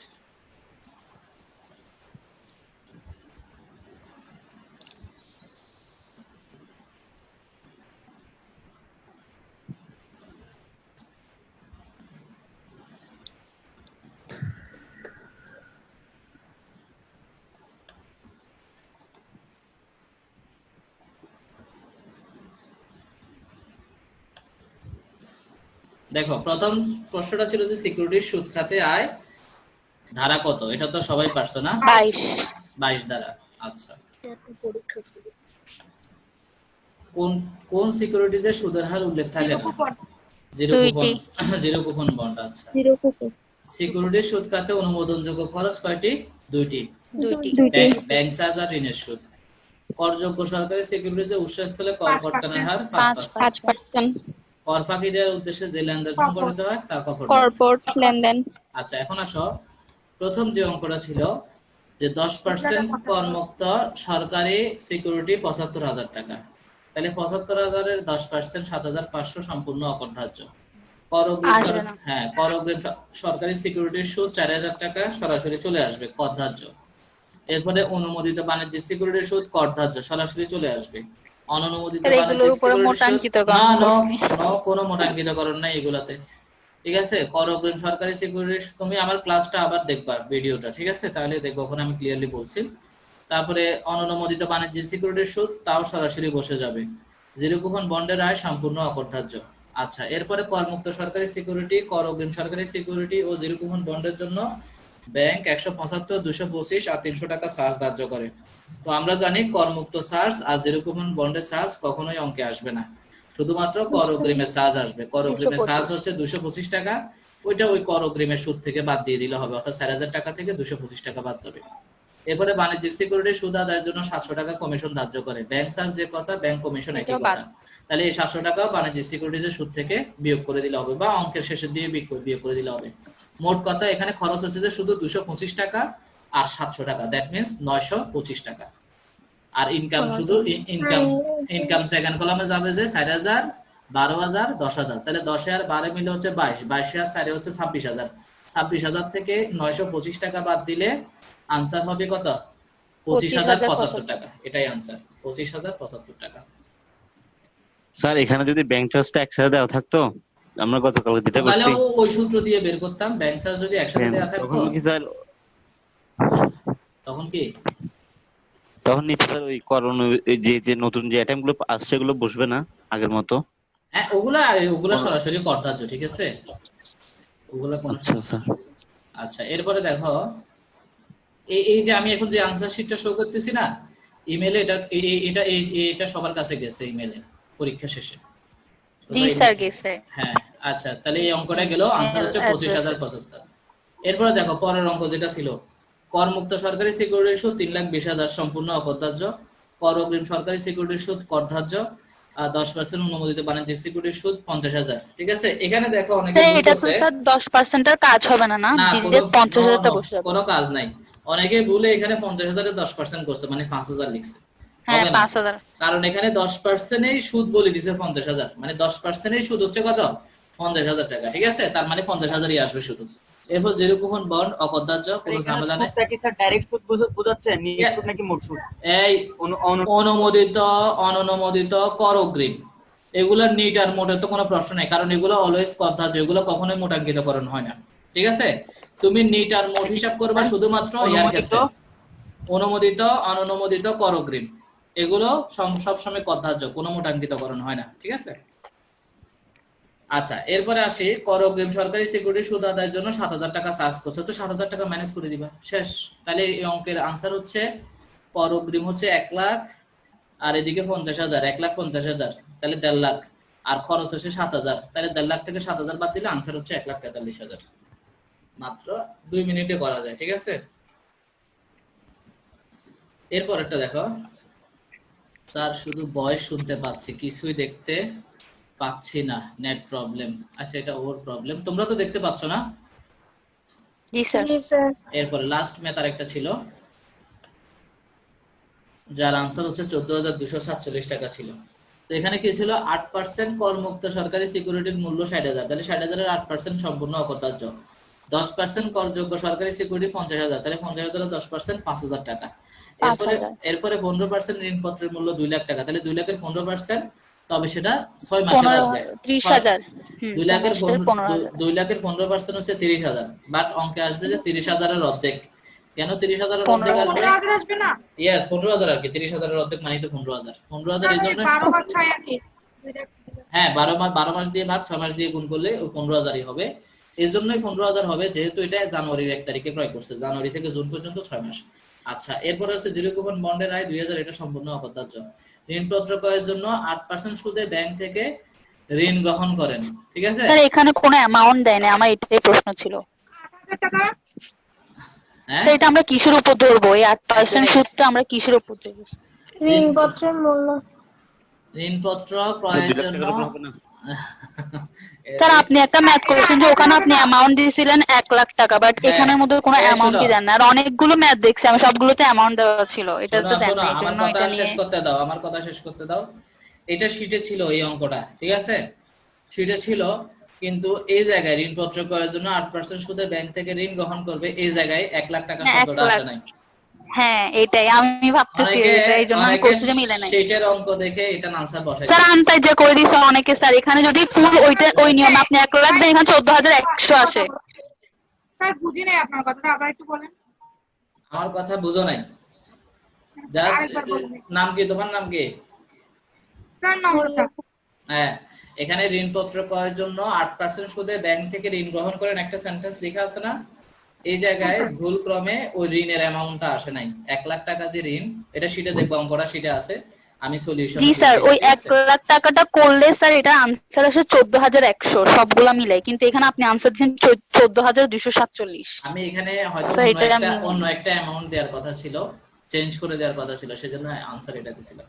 তো যাই হোক, এখানে স্যার সুদ জি স্যার আমিও অনেক করছি স্যার, বাসায় এই ম্যাথটা কোনোভাবেই মিলতেছে না, পরে হ্যাঁ এখন মিলবে। ঠিক আছে, তাহলে ওই জায়গায় 1 লাখ দিয়ে করে বলবো, মানে এটা সলিউশন তো দিয়ে দিছি। ঠিক আছে স্যার 1 লাখ দিয়ে করলে স্যার 14,100 আসে, আমি করছি। 14,100 তো আসবে, এটা তো আমি ক্লাসে করাইছি এই অঙ্কটা, এটা তো আনসারও দিছি। ঠিক আছে, এটা তো 14,100ই আসবে।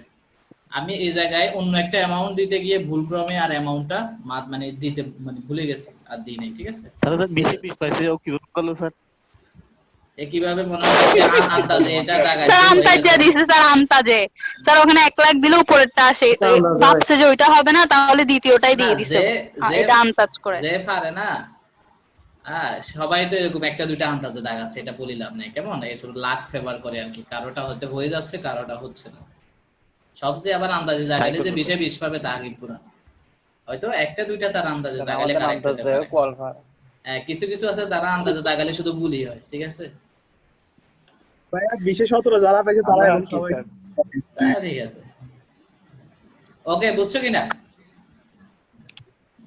এটা সবার কাছে, এটা আমি সবার কাছে পাঠাইছি, ঠিক আছে? ইমেলটা এই যে এখানে দেখো, এখানে একটা অপশন আছে রিলিজ স্কোর। এই রিলিজ স্কোরে কিন্তু হ্যাঁ, তোমাদের এটা ওপেন সবার করলে সবগুলো দেখা এই যায়। যে সবার ইমেল আইডি আছে, ঠিক আছে? এই যে আমি সবার ইমেল আইডি সিলেক্ট করে দিলাম।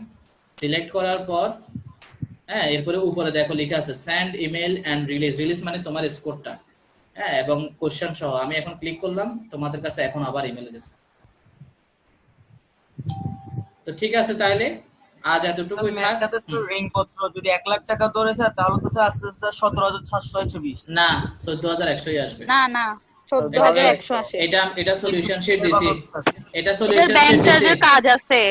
এটা ব্যাংক সলিউশন চার্জের শিট কাজ আছে, আছে। দেখবা সলিউশন শিটটা দেখবা, ঠিক আছে? এটা ওই শিটের অঙ্ক। ব্যাংক স্যার, হ্যাঁ স্যার ব্যাংক চার্জ বের করার সময় তখন জিরো কুপন বন্ডের ইয়াটা লিখতে হবে নিচে। ওটা তো স্যার এখানে লিখতে হবে না। এটা জিরো কুপন বন্ড সম্পর্কে কিছু বলা নেই স্যার। যদি কিছু না বলে তাহলে লিখতে হবে, আর যদি না যদি বলে তাহলে লিখতে হবে না, ঠিক আছে? 8% সুদ আছে, বাদ যাবে না স্যার? 8% সুদের টাকা বাদ যাবে না স্যার?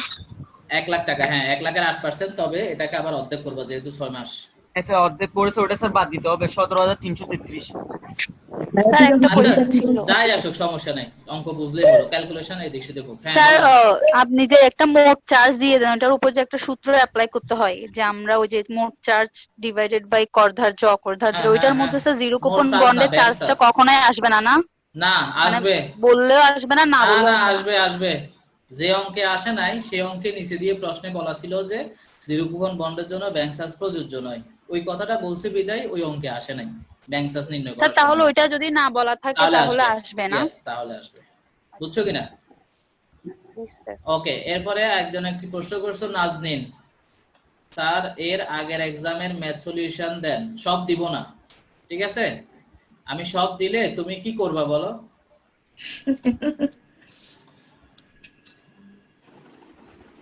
এর আগের এক্সাম পরীক্ষাগুলো তো স্যার আমাকে স্যার লাস্ট টাইম একটু না, বুঝিয়ে দেন স্যার। অনেক সমস্যা আছে, দেওয়া যাবে না। তুমি পরীক্ষা দিছো?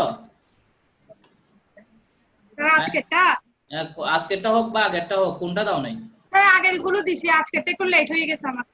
এই তো, পরীক্ষার টাইম হলে সবার লেট হয়ে যায়, এরকম যাদের লেট হয়ে যায় তাদেরকে আমি দিই না কিছু, ঠিক আজকেরটা আছে? একটু সমস্যা হয়েছে, আমি সাবমিট করতে গেছি সময় চলে গেছে। তো সময় যাবে না, তুমি সময়ের পরে গেলে। স্যার কি ভেরিফাই করতে বললো, কেমন কেমন Of বলতে course, পারিনি। গুগলে ভেরিফাই চাবে, ঠিক আছে? সাবমিট করতে গেছি আর ভেরিফাইটা আসছে আমার। হ্যাঁ, তো ভেরিফিকেশন দিবা, ওখানে তোমাকে ট্রাফিক লাইট দেখাইতে বলবে বা কোনটা হ্যাঁ, গাড়ি। বলতে বিরক্ত লাগছে, এই জন্য বের হয়ে গেছে আর দিয়ে হ্যাঁ, এই তো বিরক্ত। ফেসবুক যে ঘন্টার পর ঘন্টা ফেসবুক ইউজ করো তখন বিরক্ত লাগে না, ঠিক আছে? হ্যাঁ, এটা তো অনেক কিছু। শুধু পরীক্ষা দেওয়ার টাইমে বিরক্ত লাগে। স্যার লাস্ট টাইম একটু বুঝিয়ে দেন স্যার। লাস্টের ম্যাথ আমি ক্লাসে বুঝাই দিছি এবং ওটার আনসারও দিছি ক্লাসে। এটা তুমি আনসার শিট দেখবা, ওখানে আছে। আর আরেকটা জিনিস, গত ক্লাসের মানে প্রথম পরীক্ষা, দেখি প্রথম পরীক্ষার আনসার শিটটা রেডি আছে কিনা। এই যে এটা ছিল প্রথম পরীক্ষা, বাংলাদেশে আয়কর অধ্যাদেশ 1984। আয়কর অধ্যাদেশের মোট ধারা ছিল 187টা। আয়কর কোন ধরনের কর? প্রত্যক্ষ কর। যাতায়াত ভাতা অকরদার্য হচ্ছে 30,000 টাকা, আনুতোষিক হচ্ছে 2,50,00,000 অকরদার্য। এরপরে এটা তো একদম সহজ ছিল, 30,000। ওই যে অনেকে এই যে সম্পদের পরিমাণ দিছে আর পারতেছে না। কারো সম্পদ যদি 4 কোটি হয় তাহলে সার চার্জ দিতে হবে 10%, কেননা বলা ছিল যে 3 থেকে 5 কোটির মধ্যে সম্পদ হলে তাকে 10% সার চার্জ দিতে হয়। তো সার চার্জ ধরবো কিসের উপর? তো দেখাইতে হবে না, সার চার্জ দিতে হবে না।